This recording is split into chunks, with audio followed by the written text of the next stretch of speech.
दोस्तों, आज मैं ऐसे इंसान की बात करूँगा ना, जो गरीबी से उठकर सफलता की सीढ़ियों पे इतना ऊपर पहुँच गया है कि आज वो इंडिया का बिलियनियर बन गया है। जी हाँ दोस्तों, मैं बात कर रहा हूँ मुकेश अंबानी की। तो इस वीडियो में मैं बताऊँगा कि मुकेश अंबानी अमीर कैसे बने। और दोस्तों, जो इस वीडियो को कंप्लीट देखेगा, उसको मैं 5 टिप और दूँगा, जिससे वो इंसान सक्सेसफुल बन सकता है और ये टिप मुकेश अंबानी जी के ही हैं। दोस्तों, ये वीडियो सिर्फ इन्फॉर्मेशन पर्पस के लिए है, तो आप इन चीज़ों का ध्यान रखिएगा।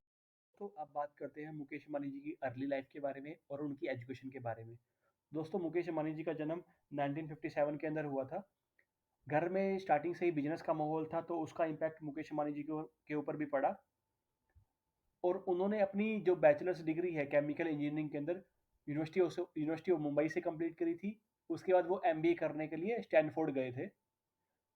जैसे ही एमबीए करने के बाद वो वापस आए, उन्होंने अपने फादर का बिजनेस संभाल लिया था।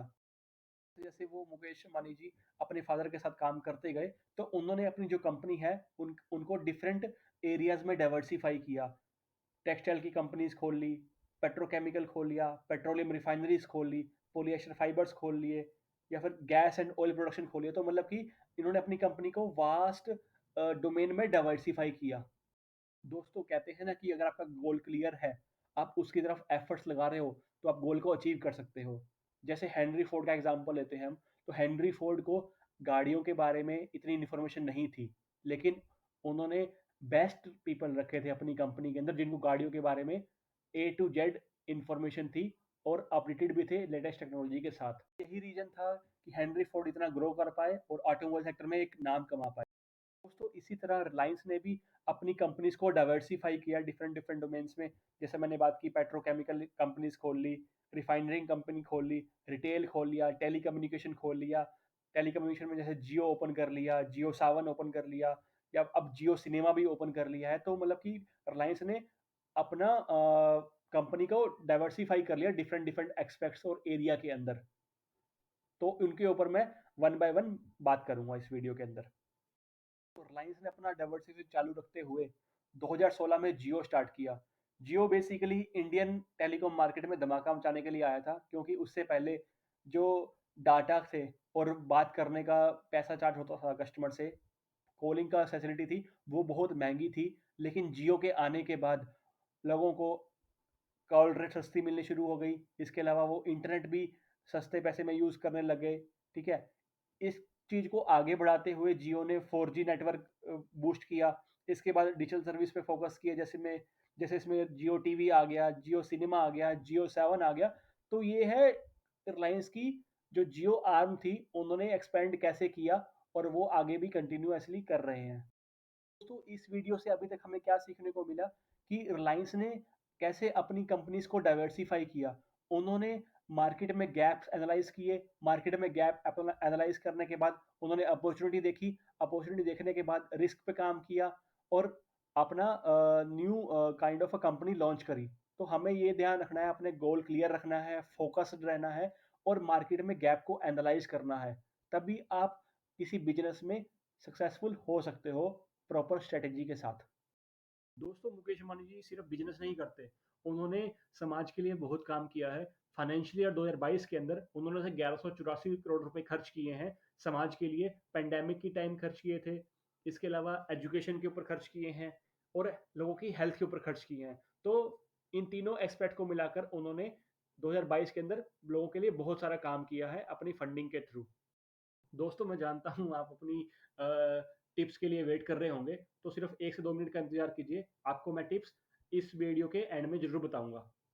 अब आते हैं कंक्लूजन के ऊपर, यानी कि इस वीडियो से हमने क्या सीखा।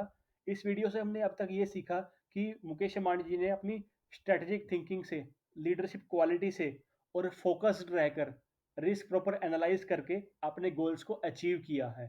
ठीक है, तो अगर आप ये भी चीज़ें उनकी सीख करके अपनी लाइफ में आगे बढ़ सकते हैं। टंटना।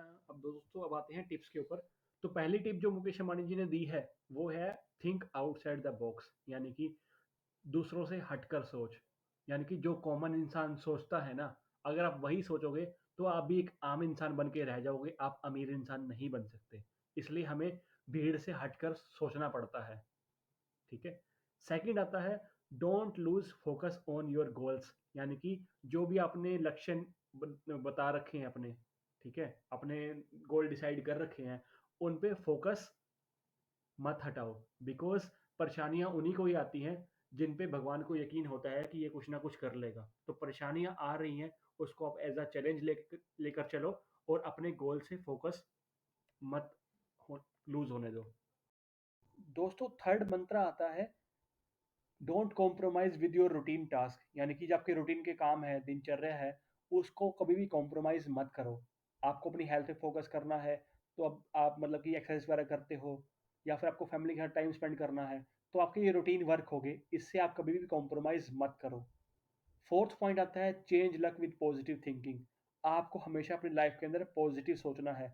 जब आप पॉजिटिव सोचोगे, ठीक है, तो उससे क्या होगा, आप नेगेटिव चीज़ों से दूर रहोगे, अपने गोल्स के प्रति फोकस रहोगे और अपने गोल्स को, टारगेट्स को अचीव कर पाओगे। लास्ट पॉइंट आता है रिस्पेक्ट एल्डर्स। हम कितने भी बड़े इंसान या कितने भी कामयाब इंसान क्यों ना हो जाएं, हमें अपने बड़ों का सम्मान जरूर करना चाहिए, क्योंकि जो हमारी कामयाबी है उसमें हमारी मेहनत के साथ साथ हमारे बुजुर्गों का आशीर्वाद भी होता है। तो आज की वीडियो में इतना ही। मिलते हैं आपसे नेक्स्ट वीडियो में, लेकिन वो मिलना आपसे तभी पॉसिबल हो पाएगा जब आप हमारे चैनल को लाइक करेंगे, शेयर करेंगे एंड सब्सक्राइब करेंगे। अगर दोस्तों आपके इस वीडियो को लेकर कोई भी क्वेश्चंस हैं, तो आप कमेंट बॉक्स में डाल सकते हैं। Thank you so much guys, मिलते हैं नेक्स्ट वीडियो में।